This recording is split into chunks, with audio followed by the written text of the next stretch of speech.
Hi everyone, welcome to the channel dedicated to sharing the profound insights and wisdom of Andromedan contactee Alex Collier. If you're new here, you're in for a journey that expands your mind and consciousness, bringing you closer to understanding the messages from the fifth density Andromedan extraterrestrials. For those returning, we're grateful for your continued support. Before we dive into today's enlightening content, we have a small favor to ask. If you find value in the knowledge shared in this video, please consider hitting that like button, subscribing to our channel, and clicking the bell icon so you never miss an update. Your engagement helps us amplify Alex Collier's message, allowing us to reach a larger audience with these vital messages. We'd also love to hear from you, so please engage with the comments below. Whether it's a question, your thoughts, or even just an emoji for the sake of engagement, every comment counts. We read every single comment, and your feedback is incredibly valuable to us, as it all contributes to our mission of expanding this community.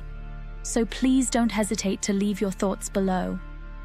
Additionally, if you'd like to support us further, consider giving a super thanks tip by clicking the heart with the $sign.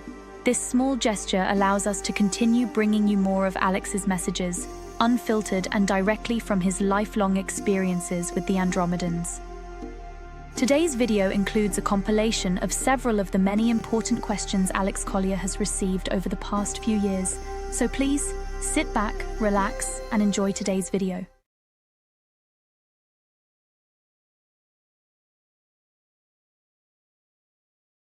I have heard, over the next several months, there will be billions of walk-ins bringing in higher consciousness to assist in humanity's transition to 4 and then 5D. I understand that these beings to be our soul families from the Omniverse. Did the A's discuss walk-ins as a key part of our ascension? Okay, so let's back up here for a second. Yes, they did talk about walk-ins, and I've shared that information 25 years ago. It's all in the old notes and the old videos and the old posts. So yes, they did. Will there be billions? No. No. Unless there is an agreement between billions of people and billions of people who want to finish their physical journey. That's the only way.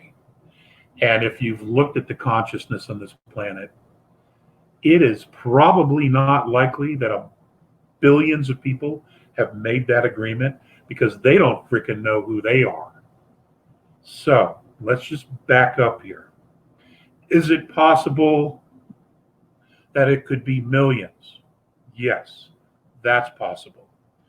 There are a lot of people here already who have walked in, who have had near-death experiences, who have had death experiences where they were clinically dead hours. In some cases, it's even more than a day. And then all of a sudden they came back to life. If you were to measure their brain waves before they crossed over and the brain waves of who they are now, you would see that there's a huge difference. Okay, and that's because it's a different soul. In those circumstances, this happens. Is it possible that a billion or a billion more people are going to die and all of a sudden they're going to be resurrected? That would truly be something to talk about, and that certainly would be something for the history of humanity in the history books. Is it possible? Maybe.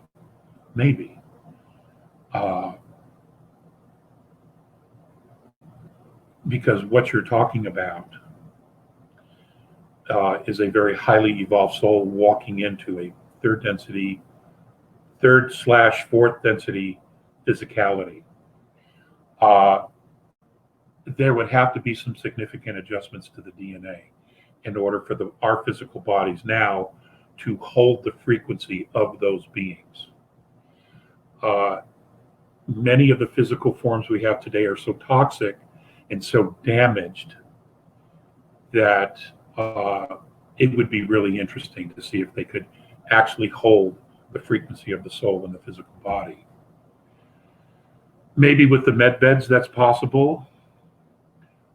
This is why children have been targeted by the deep state, the cabal, the reptilians, that whole dark, nefarious bunch, because the children coming in are very highly evolved beings and souls. That's why they've been targeted.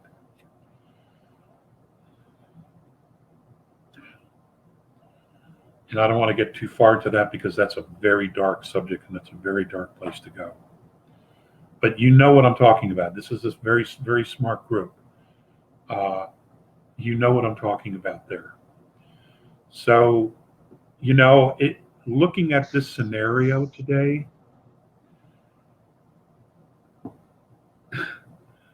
you know, I would honestly have to say almost anything could probably happen.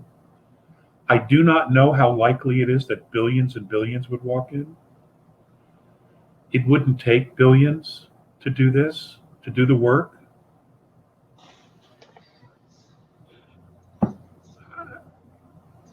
We'll just have to see, you know. That's another really interesting, thought-provoking question. What would that look like? But there are many walk-ins here now. There are many boots on the ground who look just like us as well. And they're not dark, they're not nefarious. I mean, if they wanted us gone, they would have done it already.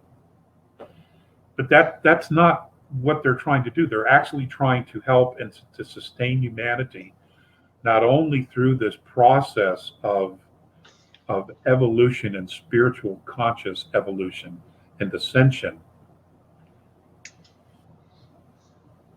but in the future, which only they would know about. Ladies and gentlemen, we make a major contribution to the awareness and the evolvement of our galaxy and our galactic races, especially those that we are genetically and connected to through soul groups. You can't discount this. It just, you know, it's not something we think about. It's not an everyday conversation. So it's easy to just forget about that and just see what we see every day. But, you know, there are other things going on in the background, such as the assistance to soul groups here.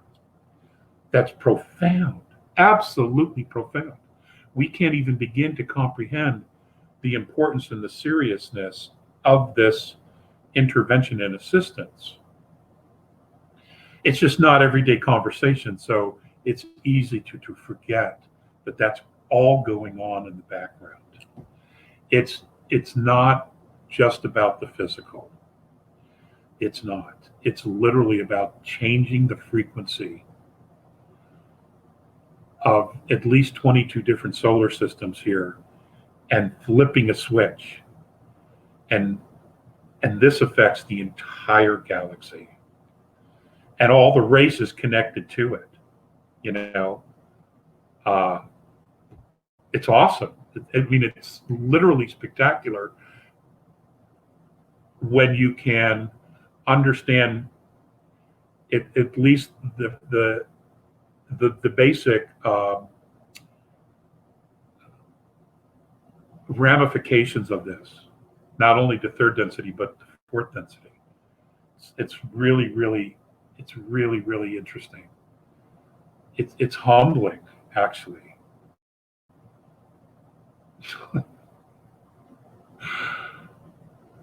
You know, if we weren't living it, it would be impossible to believe. But we are living it. We're living it every single day, and we're seeing it change as well and evolve. You know, the darkness is reacting to all the light. That's the difference. You see, the light is here Its presence is staked, and now the darkness that had control is now reacting to the fact that the light is staked, and they cannot move it. They cannot remove it. There's no way they could do it. So they're reacting frantically to this light. And that tells you that they've already lost. They've already lost. We're just literally playing this thing out.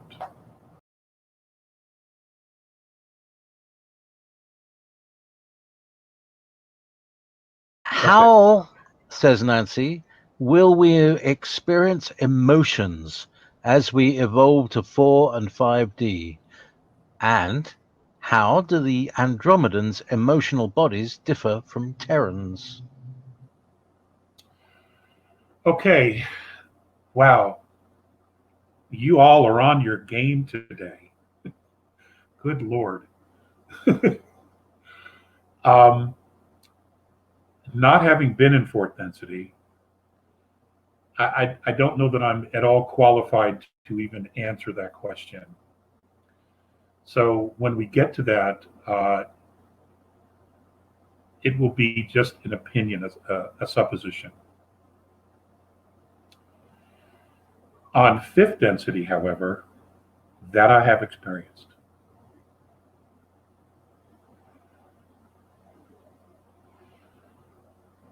Their emotional body is just one of joy. I've never seen panic. I've never seen anger. I have seen what would appear to me to be slight disappointment, and 99% of that would have been with Phaseus. But if you knew Phaseus's personality, it would totally fit with who he was. He had lived twice as long as their normal lifetime. And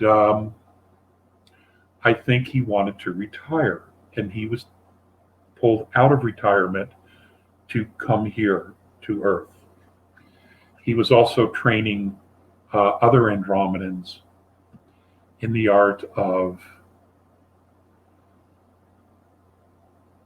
ambassadorship, for lack of a better word, and all the things that entails. Because I didn't see just the impatience with me. I saw it with them. I saw it with his crew. And there were times and I've shared this with you, while I was on Mornay's ship, there were other beings there as well observing. And one could perceive Phaseus's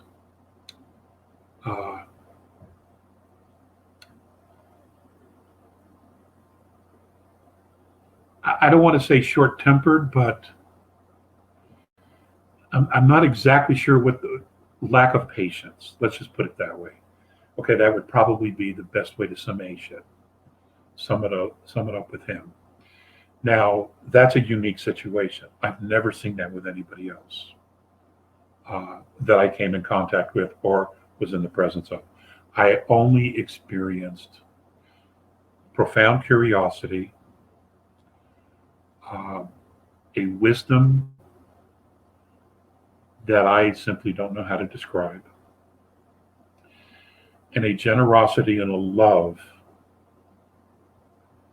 that is nothing short of profound, which is why I didn't want to come back here. Okay? I would share with you that when I was with them, I felt completely 100% safe. And that was a very large part of why I didn't want to come back from a contact. In fourth density, I understand that we still have the dualities. However, the expansion of emotion is more evolved on the love side than it is on the anger side. I think what happens is that the shift in our emotional bodies is done in steps. So we go from here to this, the complete duality and the ultimate contrast of all things in third density, to the next level in fourth, where you still have duality, but the contrast is far outweighed on one side than the other. And that the contrast is love, it's generosity, it's brotherhood, it's compassion. Because when you get to fifth, it is as I've already described it. You don't have the other portion of the duality, which is anger, rage, etc., etc. That just isn't there. Okay? But that's been my experience, and that has been with one particular race. I don't know all the other races. So that's my insight into it. I think their emotional bodies are stronger because their DNA is different and their souls are far more evolved. There is more of them present all the time, and they live in the present all the time. We're here, we're being torn apart by so many different little things, so many distractions, survival on so many different levels that it's really hard to gauge, because it's absolutely not apples to apples. Even with fourth, it's not apples to apples. The reality of fourth is in a lot of ways a great deal different than third, and fourth to fifth is remarkably different as well. So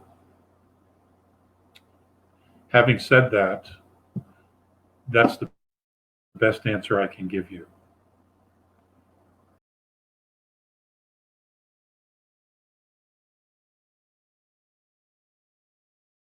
Did all of the planets in the solar system originate here, or were some of them brought here from another galaxy or universe? Also, are all universes holograms?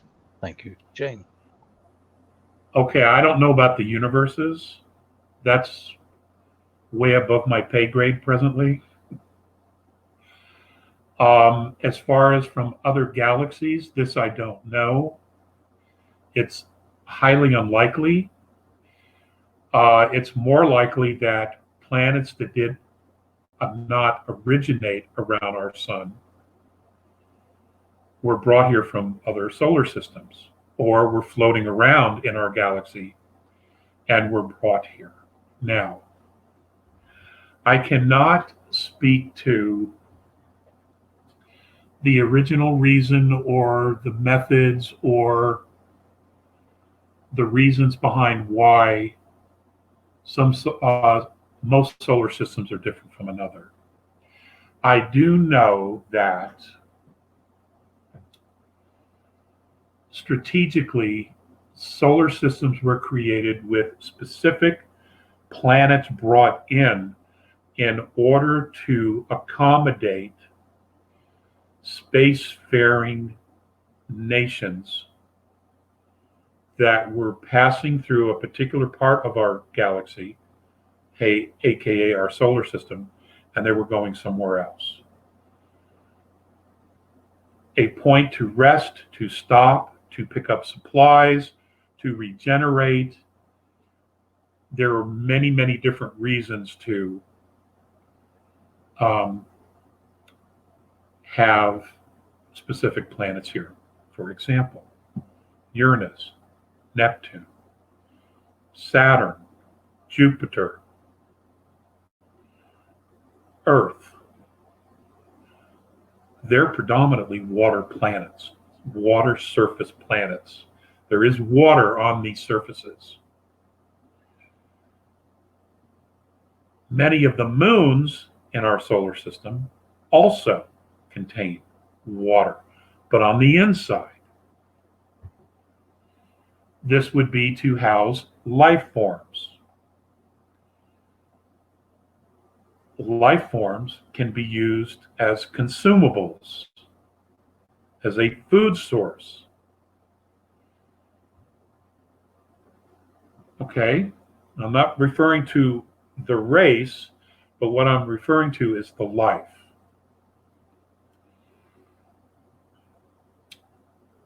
Many moons were brought here and are still being brought here for their mineral wealth, which will be explained to us here in the future, the near future, I think. What I do also know is that every planet that rotates around a sun creates a frequency, a vibration. When you add other planets and moons to a rotation around a star, you literally are creating music, sound, vibration, kind of like a beacon. And I've shared this with you guys in the past.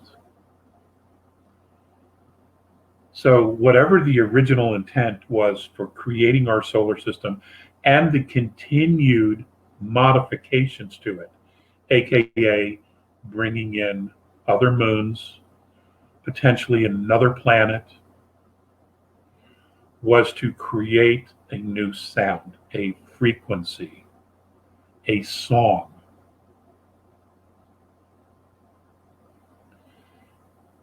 Now, that sound, that frequency, that song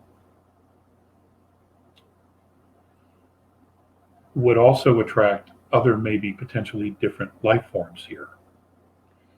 It also could be that in creating a different song, you expand the ability of other life forms to live here because you're changing the frequency of the song, okay? Which means other life forms could adapt to life here in this particular solar system. Remember, everything is color, light, and sound. That's what it is. Okay? That's what it is. Now, I cannot speak as to why the founders did what they did or what's going on presently. I simply don't have that kind of information. But based on what has been shared with me, this is what I'm sharing with you.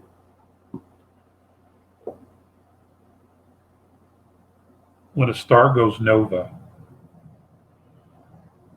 the planets that are around it, many times, if they're still there, they don't survive. So what happens is that space literally can be for a period of time without frequency, without sound. It's my understanding, and I don't know that I've ever shared this before, because I don't recall if I ever did, is that before stars go nova and they're inhabited, the life forms or the planets that harbor the life are usually removed to another place so that the life can exist, continue to exist, especially if it's a very evolved consciousness. They don't necessarily take everyone off their homeworld. What they do is they just move the homeworld to a similar star and move them into a rotational orbit that is akin and to accustomed to the life that's on the planet. If it's not possible, then what they do is they will adapt and adjust it slowly to whatever its new orbit's going to be, so that the planet and the people can adjust to different temperatures and weather systems that will evolve on that particular planet. Many times this is done by higher dimensional races. Not necessarily, let's say, third density, but it would be fourth and fifth. They're very, very active. in their participation in maintaining an ecosystem of the galaxy. It's a group participation, which is why 90% of the races are benevolent. They're not assholes. Okay, they're benevolent because they're fully involved, I should say, in creating a good ecosystem for life. You've always got your assholes. You've always got contrast, especially in third density. So, and I didn't make those rules, but that's just what it is.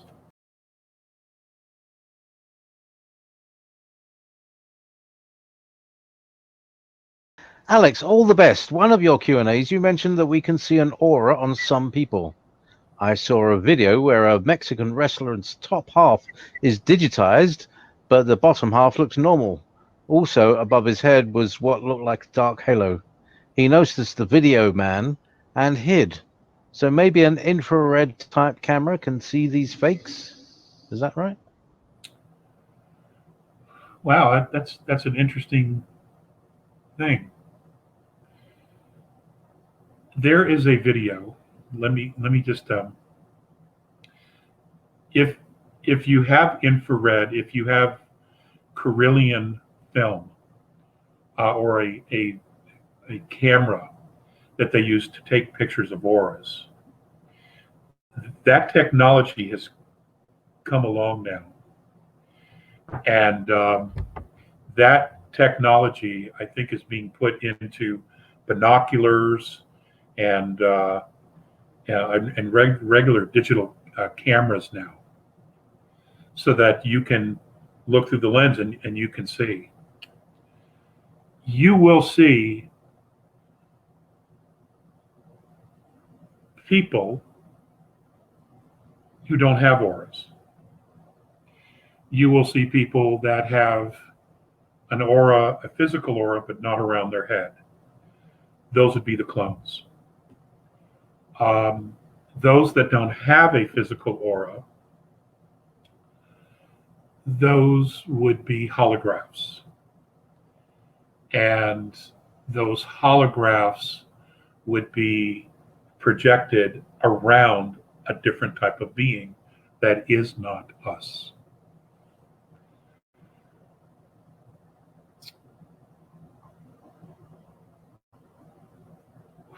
Boy, how much trouble can I get into here? You would also be able to see people in a mental institution with this technology. You could go into a mental institution and someone who has a multiple personality disorder, 9 out of 10 times you're going to find that they have demonic attachments or ghost attachments to them that have attached to them, are literally feeding off of their emotional body.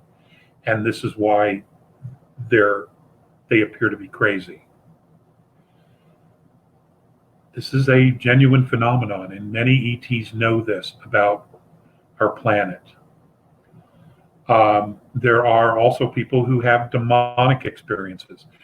If you, an excellent groundwork for this information is the late, great Art Bell did 6 shows with Malachi Martin where he talks about this.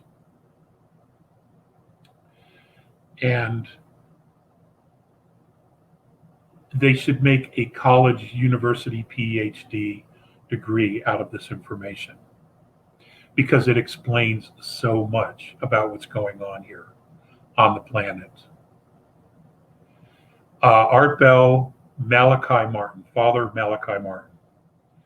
I listened to it years and years ago, and I never forgot it because it's profound. And I've had experience with ghosts. I've been attacked, not a surprise, right? By not only ghosts, but also demons. And I've had to learn ways to protect myself. And in fact, I was given protection by the A's. So that's not something I have to worry about. Now, when I travel outside my body, and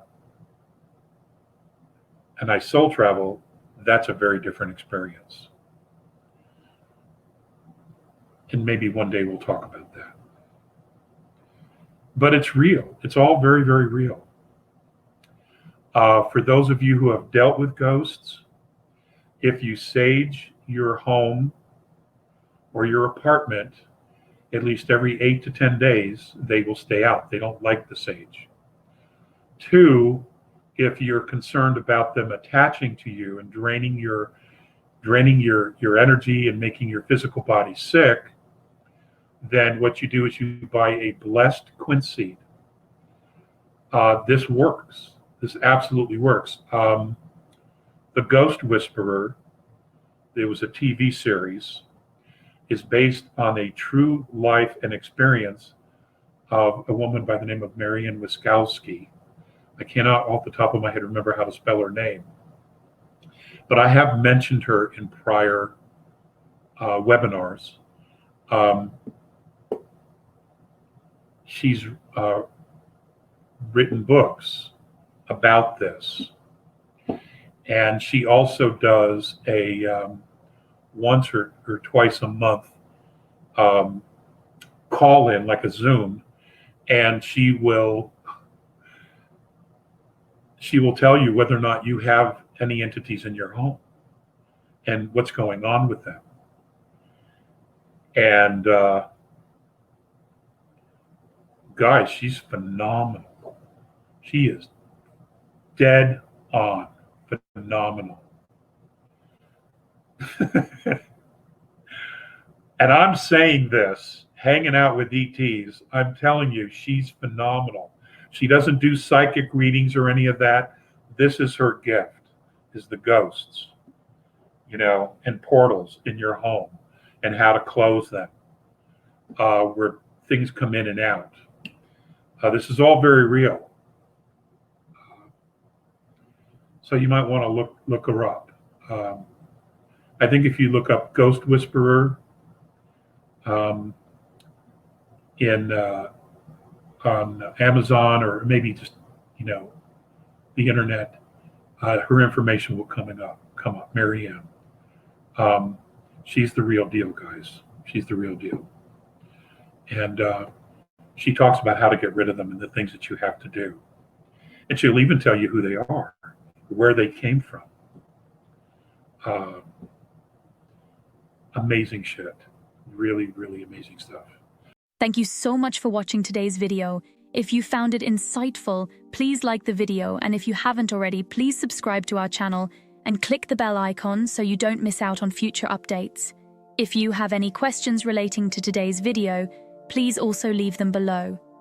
We read all the comments and take on board what our viewers have to say about Alex Collier's work. Remember, your support helps Alex Collier's knowledge and the messages from the Andromedans reach more people. If you'd like to support the channel even more, you can give us a super thanks tip by clicking the heart icon with a $sign. It really helps our team bring you more content. Also, be sure to visit alexcollier.org to sign up for our regular email newsletter. It's the best way to stay updated with the latest news, exclusive content, and upcoming live webinars. For the latest insights from Alex Collier, check out alexcollier.live. And if you want to explore over 250 past webinars, head over to alexcollier.tv. Thank you for being a part of this journey and supporting Alex Collier's work. We couldn't do this without you, and we're genuinely grateful for your support. Until next time, stay curious and keep exploring the vast mysteries of our universe. If you would like to see the Andromedan contactee Alex Collier live via video stream, we hold a live online seminar every Friday at 2 p.m. Eastern Time. For more information on upcoming live webinars, please visit alexcollier.org.